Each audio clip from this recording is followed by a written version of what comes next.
Well, at this time, there's a tendency in the region probably to have more barriers to trade. And the barriers to trade are in two areas. First, higher tariff levels, and also probably more severe implementation of phytosanitary and sanitary barriers in the region as well. These are limitations on trade. They're entirely justified limitations on trade because they're supposed to be to increase food safety. But some of the countries in the region say that they're supposed to increase food security. Now, that is not the FAO position. FAO believes that food self-sufficiency, which is essentially much of what these policies are aimed at, is not a route, not a good route toward increasing food security. In fact, it's been shown many times that policies aimed at food self-sufficiency lead to increasing prices for food in the country. That leads to a drop in people's real incomes, and that decreases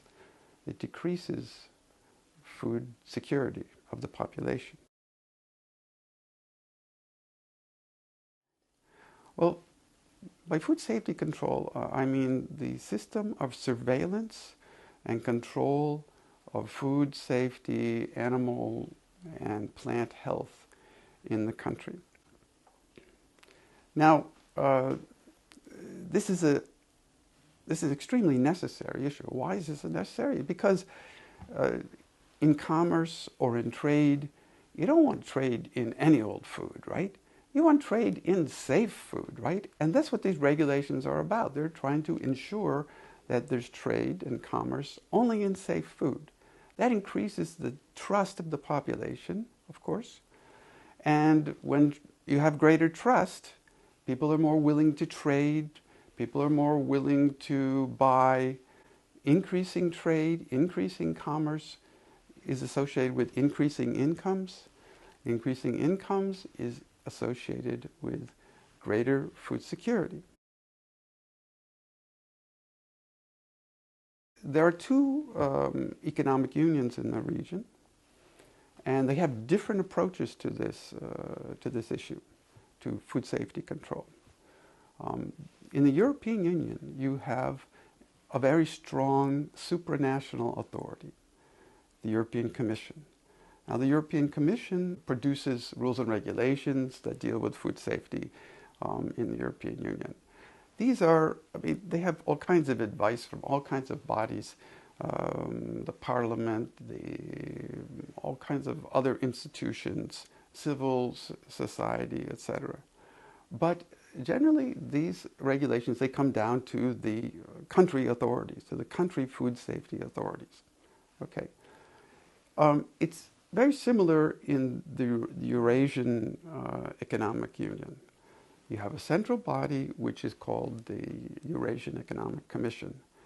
It has advisors, it has organizations that tell it, help it to formulate these regulations. They're passed down then to the country level. The big difference is that in the European Union, the implementation of what the European Commission says is much different than it is in the Eurasian Economic Union.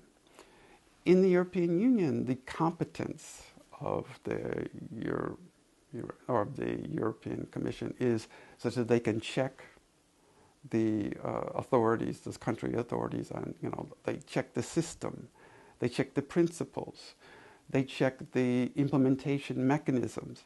All those are proscribed in some way, but basically you're prescribing principles.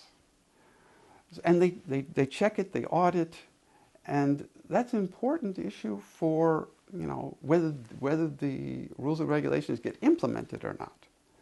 Now, in the Eurasian Economic Union, you don't have that degree of auditing, checking, surveillance. It's just not there. The Eurasian Economic Commission does not have the authority to do that. Now that, of course, means that there's, in my opinion, and I'm not the only person who thinks this, that there's less control over what goes on at the country. In other words, let's consider that I'm a food business operator, right? There's a regulation that comes from the central authorities, right? There's also a law in the country that says something different, right? The countries are not obliged to change their laws to be consistent with what comes out of the center. This is important because, as a food business operator, what do I follow? I'm supposed to follow both. But if they're different, it's very difficult. It creates a lot of confusion. And if I were a food business operator, I would throw up my hands and say, hey, what do I do?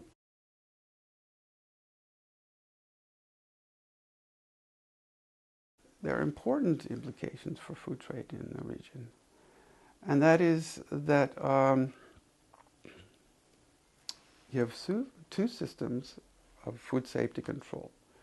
Once again, food safety control in commerce, in trade, is a very important issue. You cannot say that we don't need it. However, it means bureaucracy. It means cost. It takes away some of the national sovereignties of the countries in the economic union. There's no question that the European Commission has certain sovereignties that were formerly held in the governments, in the national governments. And of course, the governments, they sometimes say, oh, you have an overweening bureaucracy. You're taking away our sovereignty. Okay, perhaps this is true. That's the cost. But the benefits are that you have a system that really, really works. I think it's worth it because food safety, it increases trust. You increase trust, you increase incomes, you increase people's food security.